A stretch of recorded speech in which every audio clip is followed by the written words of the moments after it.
नमस्कार दोस्तों, मैं नीरज श्रीवास्तव। आप सभी लोग देख रहे हैं न्यू मीडिया। याद कीजिए, मोदी जी ने संसदीय दल की मीटिंग में एक बात बोली थी कि विपक्षी दल के लिए ईवीएम अब मुद्दा नहीं रहेगा। मैं तो अपने काम में कुछ व्यस्त था, बाद में फोन आना शुरू हो गए, तो मैंने किसी को पूछा, यार ये तो ठीक है आंकड़े वांकड़े, तो मुझे ये बताओ कि ईवीएम जिंदा है कि मर गया। लेकिन एक बार ईवीएम का मुद्दा फिर से गर्मा गया है। ये तब से गर्माया है जब से एलन मस्क नाम के एक साइंटिस्ट ने, जो कि अमेरिकी मूल के हैं, उन्होंने बोला कि ईवीएम मशीन का उपयोग चुनाव में नहीं होना चाहिए। कहीं ना कहीं से ईवीएम मशीन की हैकिंग हो सकती है या एआई के माध्यम से ईवीएम में छेड़खानी की जा सकती है। 10 साल से इस मुद्दे को विपक्ष बड़ी गंभीरता से उठाता रहा और हर बार उनका मुंह इस बात से चुप करा दिया जाता है कि हारने के बाद लोग ईवीएम मशीन को ही दोषी ठहराते हैं। याद कीजिए कि 2014 और 2019 में होने वाले इलेक्शंस में बीजेपी की प्रचंड जीत हुई थी, लेकिन उस प्रचंड जीत की उम्मीद कहीं से नजर नहीं आती थी। साथ ही साथ उत्तर प्रदेश के 2017 में होने वाले इलेक्शन, 2022 में होने वाले इलेक्शन उत्तर प्रदेश विधानसभा और बिहार में होने वाले इलेक्शंस विधानसभा में कहीं से ये नहीं लग रहा था कि बीजेपी जीतेगी। उसके बावजूद भी बीजेपी उत्तर प्रदेश में दोनों बार जीत जाती है, जबकि 4 साढ़े 4 बजे तक ये लग रहा था कि कहीं ना कहीं समाजवादी पार्टी की पूर्ण बहुमत की सरकार बनने वाली है। उसके बाद विपक्ष ने फिर से एक बार ईवीएम का मुद्दा उठाया, लेकिन यही कहकर चुप करा दिया गया कि हारने के बाद लोग ईवीएम मशीन पर दोष देते हैं और हमारा इलेक्शन कमीशन हमेशा ये बात बोलता रह रहा है कि ईवीएम मशीन में कोई भी दोष नहीं है।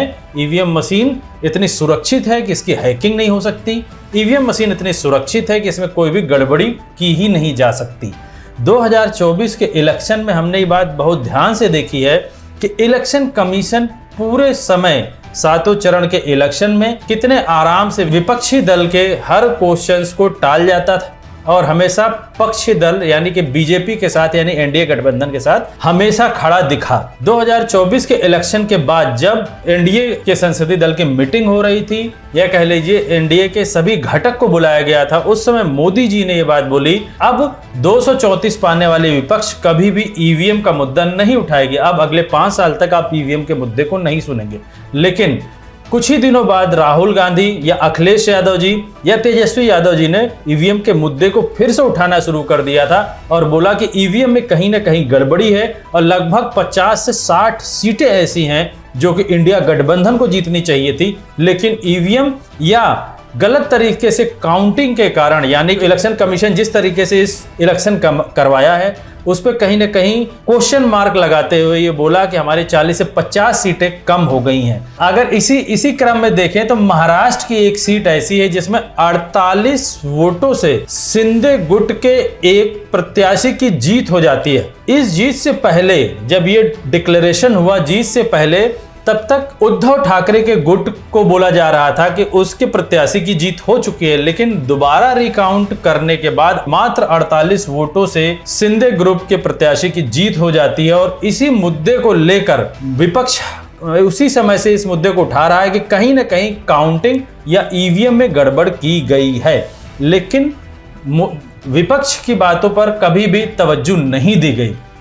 इसी बीच एलन मस्क ने अमेरिका में होने वाले इलेक्शन पर ईवीएम मशीन से होने वाले वोटिंग पर क्वेश्चन मार्क लगा दिया और बोला कि ईवीएम मशीन में छेड़खानी की जा सकती है, एआई के थ्रू की जा सकती है। इसी के बाद से विपक्षी दल ने इस मुद्दे को लपक लिया है और इस मुद्दे को बहुत प्रखरता से उठाया जा रहा है और महाराष्ट्र में हुई जीत, शिंदे गुट की हुई जीत को हो सकता है वो हाई कोर्ट तक भी लेकर जाएं। आइए हम आपको थोड़ा सा बताने की कोशिश करते हैं, थोड़ा क्लियर करने की कोशिश करते हैं कि विपक्षी दल बार बार इस बात को कह क्यों रहा है कि ईवीएम मशीन में गड़बड़ी हो सकती है। क्योंकि ईवीएम मशीन ही मुद्दा नहीं है, मुद्दा है पूरे इलेक्शन कमीशन के इलेक्शन कराने से लेके काउंटिंग तक को एक क्वेश्चन मार्क है, जो कि विपक्षी दल बार बार कह रहा है। आप याद कीजिए, अगर कहीं भी इलेक्शन स्टार्ट होता है तो सबसे पहले इलेक्शन कमीशन ये देखता है कि किन किन चरण में किस किस क्षेत्र में इलेक्शन होने हैं, कौन से प्रत्याशी खड़े हो रहे हैं, उसके हिसाब से ईवीएम की प्रोग्रामिंग करके वहां तक भेजा जाता है।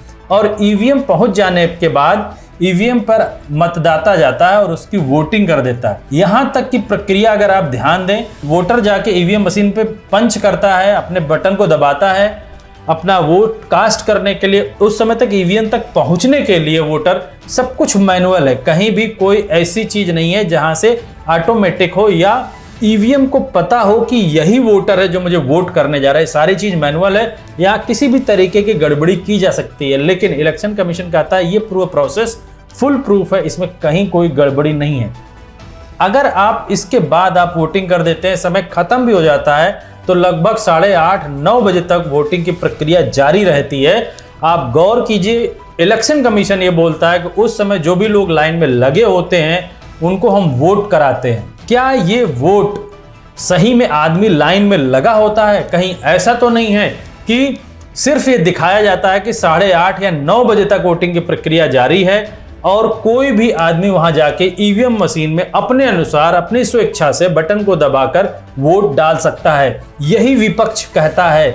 याद कीजिए, आज से बहुत सालों पहले बूथ कैप्चरिंग की बात उठाया करते थे लोग, एकदम सेम वही है, बस आज की डेट में इलेक्ट्रॉनिक तरीके से बूथ कैप्चरिंग के मुद्दे को विपक्ष उठाने की कोशिश कर रहा है। 2024 के इलेक्शन में जहां से अखिलेश यादव जी लड़ रहे थे, वहीं पर एक वीडियो वायरल हुआ था। ये कहा जा रहा था कि बीजेपी के कार्यकर्ता बूथ कैप्चरिंग कर रहे हैं। हरियाणा के भूतपूर्व मुख्यमंत्री मनोहर लाल खट्टर ने भी इस बात को उठाया था। कुछ बीजेपी के नेताओं ने भी ये बात बोली कि बूथ कैप्चरिंग, या कह लीजिए कि अधिकारियों द्वारा उन्हें हराया जा रहा है, यानी कि बूथ कैप्चरिंग की संभावना प्रबल है। यानी कि 6 बजे के बाद अगर वोटिंग बंद हो जाती है, उसके बाद भी अगर अधिकारी चाहे तो स्वेच्छा से अपने अनुसार अपनी चुनिंदा पार्टी को या जिस पे उनको प्रेशर हो उसको वोटिंग करा सकता है।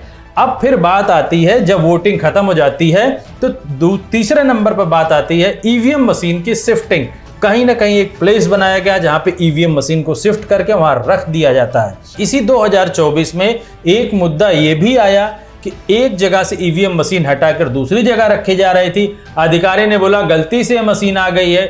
अब आप खुद सोचिए, इतना सेंसिटिव इलेक्शन जिसको हम बोलते हैं डेमोक्रेसी, उसमें अगर कोई अधिकारी ये बोलता है गलती से शिफ्टिंग हो रही है, तो ये कहीं ना कहीं संदेह के घेरे में आती है ये बात। चलिए, यहां तक भी हम फुल प्रूफ मान लेते हैं। अब बात करते हैं काउंटिंग की। काउंटिंग पर विपक्ष पूरा मुखर होकर बोल रहा है कि काउंटिंग में भी धांधली की गई है या धांधली करने की संभावना है। चंडीगढ़ के इलेक्शन के रिजल्ट को अगर आप याद रखिए, तो चंडीगढ़ के इलेक्शन में अधिकारी ने बीजेपी को जिताने के लिए बहुत सारे वोटों को बीजेपी के पक्ष में डाल दिया। आम आदमी पार्टी को हराने के लिए उनके बहुत सारे वोटों को रिजेक्ट कर दिया कि रिजेक्टेड है, सही से नहीं डले हुए हैं। वही चीज आज की डेट में विपक्ष बार बार बोलता है कि काउंटिंग में भी गलती की जा सकती है, काउंटिंग में भी बीजेपी ने धांधली करवाई है। काउंटिंग के समय में याद करिए, कई एक जगह ये बातें सामने उठकर आई कि लाइट चली गई, 1-1.5 घंटे बाद हुआ। कुछ 2-3 ऐसे भी सीटें थी जिनको पता था वो जीत रहे हैं, फिर एट रैंडम वो हारने लगे।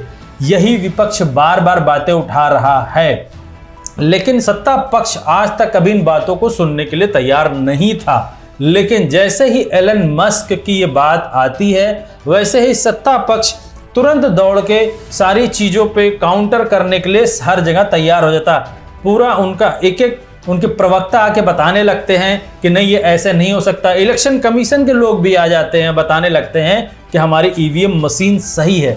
बहरहाल, आपको क्या लगता है कि ईवीएम मशीन का मुद्दा सही है? क्या ईवीएम मशीन में छेड़खानी की जा सकती है? नहीं, आप अपने कमेंट के थ्रू हमें बता सकते हैं। आप हमारे चैनल के साथ बने रहें, ज्यादा से ज्यादा सब्सक्राइब करें और वीडियो को शेयर करें। धन्यवाद।